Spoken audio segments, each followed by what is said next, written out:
It's time for Rohan. Time for the Recreation and Parks Report with the one and only Director of Recreation and Parks, John Rohan. Good morning, you wonderful people. Good morning, John. How are you today? It's great. It's beautiful out. My wife and I were, I want to use the word racing. She's going down to her new school down at Middleton, the Village's early childhood learning center, because they're getting ready to open that up. And we both looked over the bridge, and the sunrise coming up this morning was absolutely breathtaking. People were out of their golf carts taking pictures of that sunrise coming up. We drove over the Southern Oaks Bridge.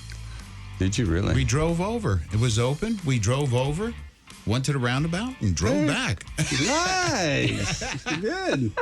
I've been dying to You have been dying. I've been asking John, when's Southern Oaks opening? John, when's Southern Oaks opening? And it's open for cars. And for cars, yeah. I don't know if the golf car lane it's not open yet. Yeah. What a beautiful bridge! Yeah, and the golf course taking shape. I know the Villages came out with a new Continuing the Dream update on their YouTube channel this past week. So people can get up there, log on, and take a look at it. And like we always talk about, great location to find out what's going on. And so, yeah, we got lots of things going up. The big one is Camp Villages is a wrap. So we've got through the great summer. It was a little warm, but we always adjust and improvise on the programming based on the weather.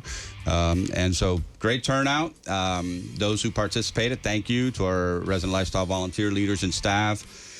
It doesn't happen without your dedication and hard work, making that come together. We talk about dreams coming true. These grandchildren having these memories being made through Camp Villages is just another way that we show we're here to provide valuable programs. So we're going to continue to do that. As I mentioned, Camp Villages goes year round. So we'll pull back a little bit, and then we'll get geared up for some fall, winter Camp Villages programs. And in addition to all the other programs that we're planning right now, getting ready for fall, winter season. And so you'll start to see in the next month or so, schedules starting to change for the courts and the swimming pools. We do them twice a year, kind of a fall, winter, spring, summer. We'll make some changes to some of the scheduling and add some new clubs in there. New activities will be coming online as well. Franklin will start to get into full scheduling mode. And with that, we have over almost 3,500 resident lifestyle volunteer groups. Those are the folks who help lead the clubs and activities. It's amazing. For the resident. And so we have a software program called ActiveNet, which is used for our recreation management. And so this time we're putting their contracts, their permits together. So, Dee's leading cardio drumming and you're doing radio broadcasting club. I can see you doing that. It's got potential. Come on in. I would be part of that club. The cardio drumming I would do too. This is what not to do, folks.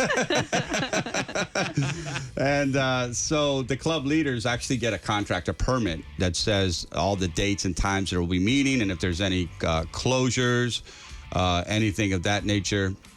That'll be spelled out on that permit.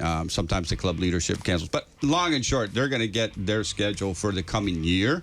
And that will be available to pick up at the regional rec centers starting at September 1st. Okay. Yeah, so the best thing to do is where you meet, or where your nearest region is. So if you meet at a village and your nearest region's right down the road, that's where you'll get your permit. But if you happen to go to another regional center, they can print it out for you as well. But the long and short of the staff will be up there. The customer service folks will be able to get those permits for you. September 1st, which is a Friday, you can pick those up, and that'll have that lined up.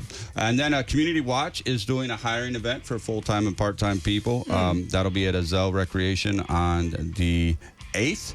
And they'll have 3 different times, 8 a.m., 10:30, and 1 p.m. So, Community Watch is a great partner with us. They help us out quite a bit. And good opportunity to join their team if you're looking to get some work. Rec and Parks is always adding more team members as well. So great opportunity to join either one of those organizations. And then finally, I just want to talk about 2 amazing resident volunteer leaders I got to hang out with this past week. Bud and Nancy Stout. They run our bonsai club and table tennis and the Rose Club. And Bud's had a little bit of some health issues, so I got a chance to go by and check on him and see how they were doing. And Nancy shared one of the most profound things. You wonder, wow, is what you do here make a difference? She said, John, we've been here for over 20-something years, and we've made all our closest friends from going to the different recreation activities and clubs. I like that. I thought, that's really cool, because that's what the whole premise behind the centers is, having these these centers come to life, and folks can have years and months, whatever, of getting connected with residents and starting new friendships. So a lot of good things going on, lots of great information in the rec and pubs. We keep using it for PSA type information, public service stuff, pool etiquette, where to get your ID cards, the type of swimming pool. So it's more than just listing about the club activities. It's also a stewardship format for letting people know you're from all over. Might be a little bit of different rules and regs here, but we do our best to get that information out. And as always, people can stop and ask questions to any of the staff at the centers as well. Great seeing you both on Monday. John. Great way to start my day. I appreciate you very much. You guys are awesome, and we'll see you Monday. See you next Monday. Yeah. Thanks, John. Take care. There he goes, the Director of Recreation and Parks, John Rohan.